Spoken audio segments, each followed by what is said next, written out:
Hi, everyone. Welcome to the next installment of Agatha Christie's The Secret of Chimneys. I'm Nicole from the Gettysburg Library, and this is Chapter 3 Anxiety in High Places. "Quite so, my dear fellow, quite so," said Lord Caterham. He had used the same words 3 times already, each time in the hope that they would end the interview and permit him to escape. He disliked very much being forced to stand on the steps of the exclusive London club to which he belonged, and listen to the interminable eloquence of the Honourable George Lomax. Clement Edward Alistair Brent, the 9th Marquis of Caterham, was a small gentleman, shabbily dressed, and entirely unlike the popular conception of a marquis. He had faded blue eyes, a thin melancholy nose, and a vague, but courteous, manner. The principal misfortune of Lord Caterham's life was to have succeeded his brother, the 8th Marquis, 4 years ago. For the previous Lord Caterham had been a man of mark, a household word all over England. At one time Secretary of State for Foreign Affairs, he had always bulked largely in the councils of the empire, and his country seat, Chimneys, was famous for its hospitality. Ably seconded by his wife, a daughter of the Duke of Perth, history had been made and unmade at informal weekend parties at Chimneys, and there was hardly anyone of note in England, or indeed in Europe, who had not, at one time or another, stayed there. This was all very well. The 9th Marquis of Caterham had the utmost respect and esteem for the memory of his brother. Henry had done that kind of thing magnificently. What Lord Caterham objected to was the assumption that he was bound to follow in his brother's footsteps, and that Chimneys was a national possession rather than a private country house.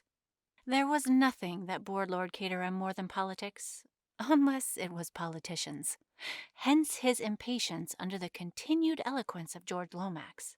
A robust man, George Lomax, inclined to embonpoint, with a red face and protuberant eyes, and an immense sense of his own importance. "You see the point, Caterham. We simply can't afford a scandal of any kind just now. The position is one of the utmost delicacy." "It always is," said Lord Caterham, with a flavor of irony. "My dear fellow, I'm in a position to know." "Oh, quite so, said Lord Caterham, falling back upon his previous line of defense. "One slip over this Herzo-Slovakian business and we're done.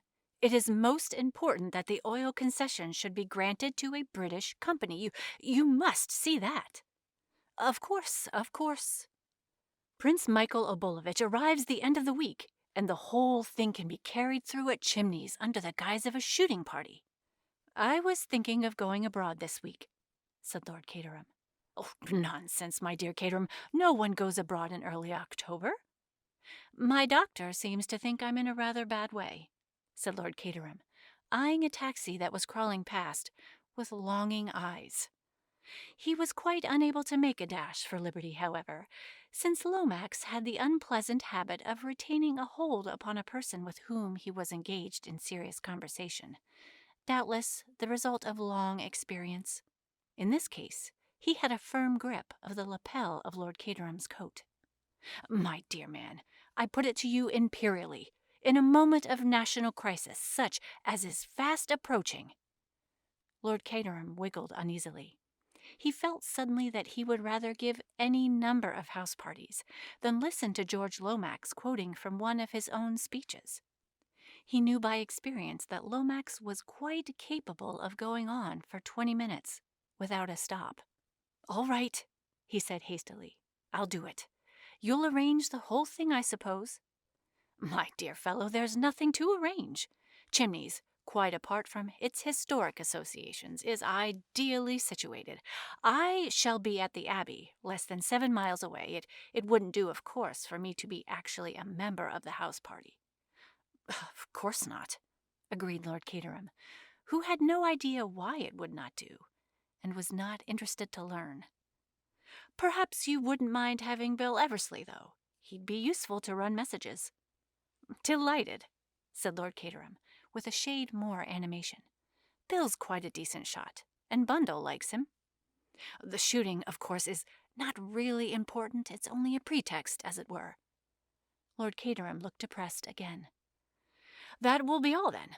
The prince, his suite, Bill Eversley, Herman Isaacstein. Who? Herman Isaacstein, the representative of the syndicate I spoke to you about. The all-British syndicate? Yes, why? Oh, nothing. I only wondered, that's all.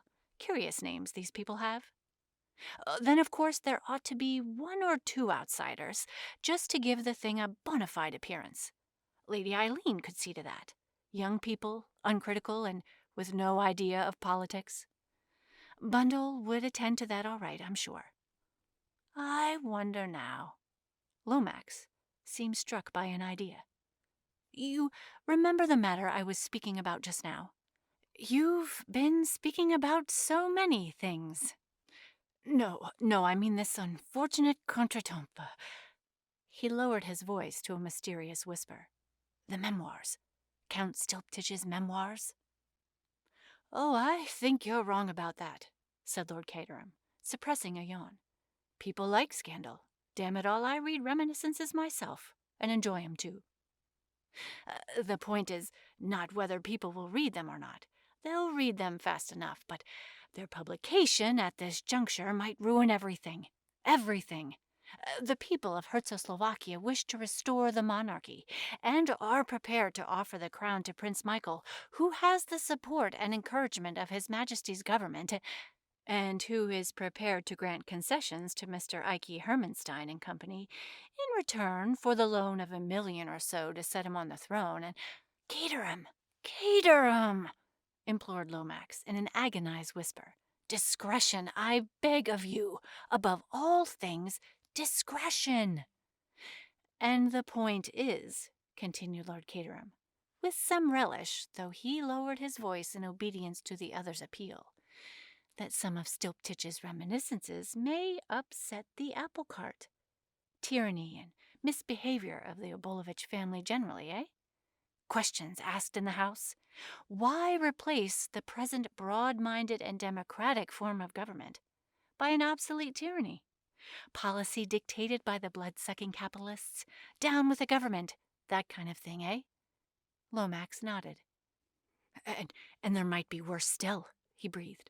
Suppose, only suppose, that some reference should be made to that unfortunate disappearance. You know what I mean. Lord Caterham stared at him. No, I don't. What disappearance? You must have heard of it. Why, it happened while they were at Chimneys. Henry was terribly upset about it. It almost ruined his career. You interest me enormously, said Lord Caterham. Who or what disappeared? Lomax leant forward and put his mouth to Lord Caterham's ear. The latter withdrew it hastily. For God's sake, don't hiss at me. You heard what I said? Yes, I did, said Lord Caterham reluctantly. I remember now hearing something about it at the time. Very curious affair. I wonder who did it. It was never recovered? Never. Of course, we had to go about the matter with the utmost discretion. No hint of the loss could be allowed to leak out, but Stilptich was there at the time. He knew something. Not all, but something. We were at loggerheads with him once or twice over the Turkish question. Suppose that in sheer malice he has set the whole thing down for the world to read. Think of the scandal, of the far-reaching results. Everyone would say, why was it hushed up? Of course they would, said Lord Caterham, with evident enjoyment. Lomax, whose voice had risen to a high pitch, took a grip on himself. I must keep calm, he murmured. I must keep calm. But I ask you this, my dear fellow, if he didn't mean mischief, why did he send the manuscript to London in this roundabout way?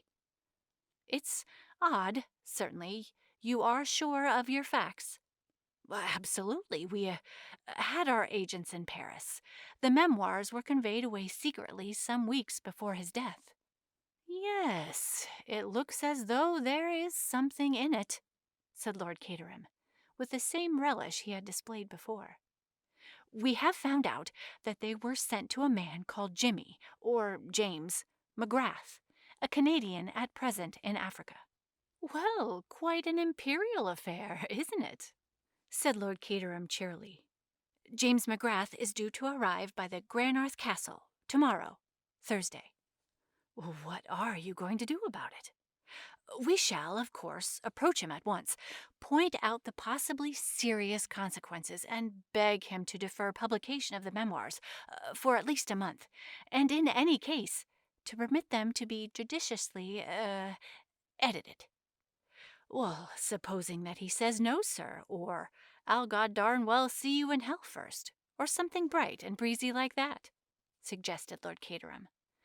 "That's just what I'm afraid of," said Lomax simply. "That's why it suddenly occurred to me that it might be a good thing to ask him down to Chimneys as well. He'd be flattered, naturally, at being asked to meet Prince Michael, and it might be easier to handle him." "Well, I'm not going to do it," said Lord Caterham hastily. "I don't get on with Canadians. Never did. Especially those that have lived much in Africa.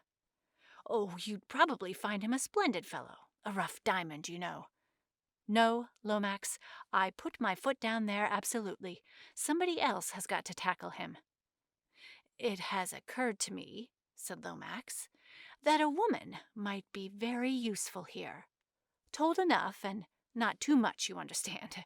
A woman could handle the whole thing delicately and with tact, put the position before him, as it were, without getting his back up. Not that I approve of women in politics. St. Stephen's is ruined, absolutely ruined nowadays, but woman in her own sphere can do wonders. Look at Henry's wife and what she did for him. Marcia was magnificent, unique, a perfect political hostess." "You don't want me to ask Marcia down for this party, do you?" asked Lord Caterham faintly, turning a little pale at the mention of his redoubtable sister-in-law. "Oh, no, no, you misunderstand me. I was speaking of the influence of women in general. No, I suggest a young woman, a woman of charm, beauty, intelligence. Oh, not Bundle. Bundle would be no use at all. She's a red-hot socialist if she's anything at all, and she'd simply scream with laughter at the suggestion. I was not thinking of Lady Eileen. Your daughter Caterham is charming, simply charming, but quite a child. We need someone with savoir-faire, poise, knowledge of the world. Ah, of course, the very person, my cousin, Virginia." "Mrs. Revel." Lord Caterham brightened up. He began to feel that he might possibly enjoy the party after all. "A very good suggestion of yours, Lomax. The most charming woman in London. She is well up in Czechoslovakian affairs, too. Her husband was at the embassy there, you remember, and, as you say, a woman of great personal charm." "A delightful creature," murmured Lord Caterham. "That is settled, then." Mr. Lomax relaxed his hold on Lord Caterham's lapel, and the latter was quick to avail himself of the chance. "Bye-bye, Lomax. You'll make all the arrangements, won't you?" He dived into a taxi. As far as it is possible for one upright Christian gentleman to dislike another upright Christian gentleman, Lord Caterham disliked the Honorable George Lomax. He disliked his puffy red face, his heavy breathing, and his prominent blue eyes. He thought of the coming week, and sighed. A nuisance, an abominable nuisance. Then he thought of Virginia Revel, and cheered up a little. "A delightful creature," he murmured to himself. "A most delightful creature."